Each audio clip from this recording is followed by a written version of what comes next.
ولا تصعر خدك للناس ولا تمش في الارض مرحا، اور اپنے گال پھلا کر نہ رکھو. یہ عام طور پہ ترجمہ کر دیا جاتا ہے کہ غرور کی کیفیت جب ہوتی ہے تو انسان جو ہے وہ کشادہ پیشانی سے لوگوں سے نہیں ملتا، سیدھا بات نہیں کرتا، بڑا ذرا سا گردن میں خم. سعر اصل میں کہتے ہی ہے، اونٹ کو ایک بیماری ہوتی ہے جس سے اس کی گردن ٹیڑھی ہو جاتی ہے، یہ سعر ہے. تو جس کو ہم اپنی زبان میں کہتے ہیں کج روخی. ایک آدمی آپ سے بات کرنا چاہتا ہے، آپ اس سے فیس نہیں کر رہے، اسے ذرا یوں کر کے بات کر رہے ہیں، گویا کہ براہ راست اسے ایڈریس کرنا، یہ اپنے مقام سے آپ بڑا فرو سمجھتے ہیں کہ یہ تو نیچے ہے، میرا مقام بہت بلند ہے. اسی طرح یہ جو کج کولاہی ہوتی ہے، کولاہ جو ہے وہ ذرا ٹیڑھا ہو، ٹوپی جو ہے وہ ٹیڑھی ہو سر کے اوپر، تو یہ کج رخی اور کج کولاہی یہ تمام چیزیں جو ہے یہ ولا تصعر خدک للناس. جب کسی انسان کو خیر کی توفیق مل جاتی ہے، بھلائی کی توفیق مل جاتی ہے، جب وہ فطرت کے راستے پر چل رہا ہے اور نیکی کے راستے پر چل رہا ہے، تو اب سب سے بڑا خطرہ جو اسے لاحق ہو جاتا ہے، شیطان جو ہے اس کے لیے سب سے بڑا گڑھا جو کھودتا ہے جس میں کہ وہ گرا سکتا ہے اس کو، اگر انسان جو ہے چوکس اور چوکنا نہ ہو، تو وہ یہ کہ غرور پیدا ہو جائے، زوم پیدا ہو جائے اپنی نیکی پر، اپنے تقوی پر، اپنی بھلائیوں پر، اپنی عبادت گزاری پر. اگر زوم پیدا ہو گیا and you look down upon the others، دوسروں کو آپ بنظر استحقار دیکھنے لگے، تو آپ کی ساری اچیومنٹس زیرو سے ضرب کھا کر زیرو ہو جائے گی، gone with the wind، ختم. اس لیے یہ بہت بڑی بات ہے. حدیث میں آیا ہے لن يدخل الجنہ من کان فی قلبہ مثقال ذرۃ من کبر. وہ مثقال ذرہ پھر آ گیا، یا جنت میں ہرگز داخل نہیں ہو سکے گا وہ شخص جس کے دل میں ذرے کے ہم وزن بھی تکبر ہوگا. اور حدیث قدسی ہے الکبر ردائی، تکبر تو میری چادر ہے، مجھ پر راست آتی ہے. المتکبر اللہ کے ناموں میں سے ہے. هو اللہ الذی لا الہ الا هو الملک القدوس السلام المومن المہیمن العزیز الجبار المتکبر. وہ المتکبر ہے، المتعال ہے، بہت بلند ہونے والا اور بہت تکبر کرنے والا. لیکن بندے کے لیے نہیں. بندے کے دل میں اگر تکبر آ گیا تو اس کی ساری نیکی، سارا تقویٰ زائل ہو جائے گا. ولا تصعر خدک للناس، تواضع ہونی چاہیے.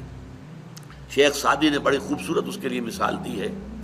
درخت ہے، آم کا درخت ہے، امرود کا درخت ہے، انار کا ہے، سنترے کا ہے. جب اس پر پھل آتا ہے تو شاخیں جھک جاتی ہیں. اسی طرح انسان کو اگر اللہ تعالیٰ خیر عطا کر دے، اچھے ثمرات اس کی سیرت میں، اس کے کردار میں، اس کی شخصیت میں، علم کے اعتبار سے، کردار کے اعتبار سے بھلائیاں آ جائیں، پھل آ گیا ہے، تو اب اس کو جھک جانا چاہیے، تواضع ہونا چاہیے.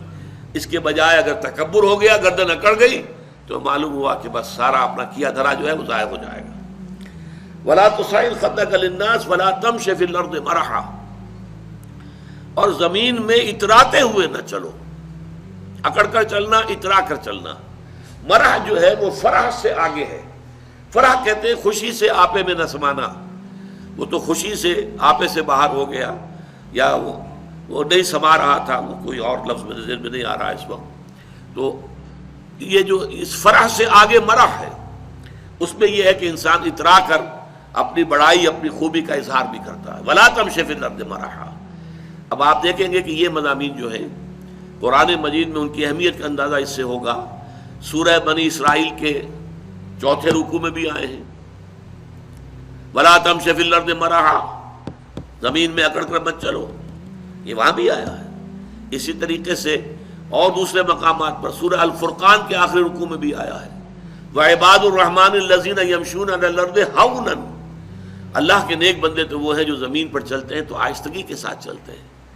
وہ زور سے قدم مار کر نہیں چلتے، گردن اکڑ کر نہیں چلتے، گردن اکڑا کر نہیں چلتے.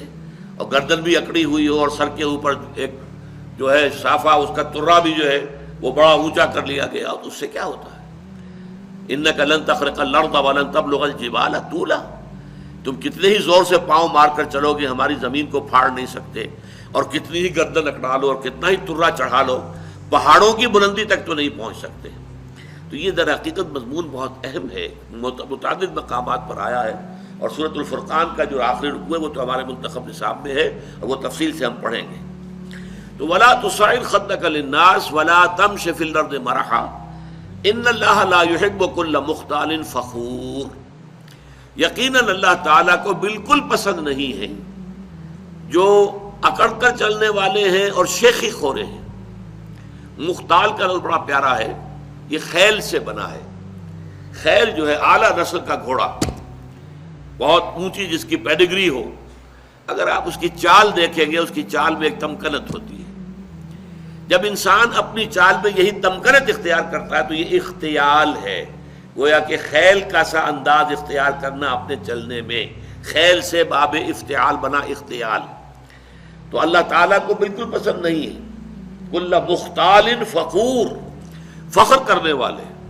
اپنی نیکیوں پر، اپنی دولت پر بھی فخر ہوتا ہے، لیکن اپنی نیکی پر بھی ہوتا ہے، اپنے علم پر بھی ہوتا ہے، اللہ بچائے.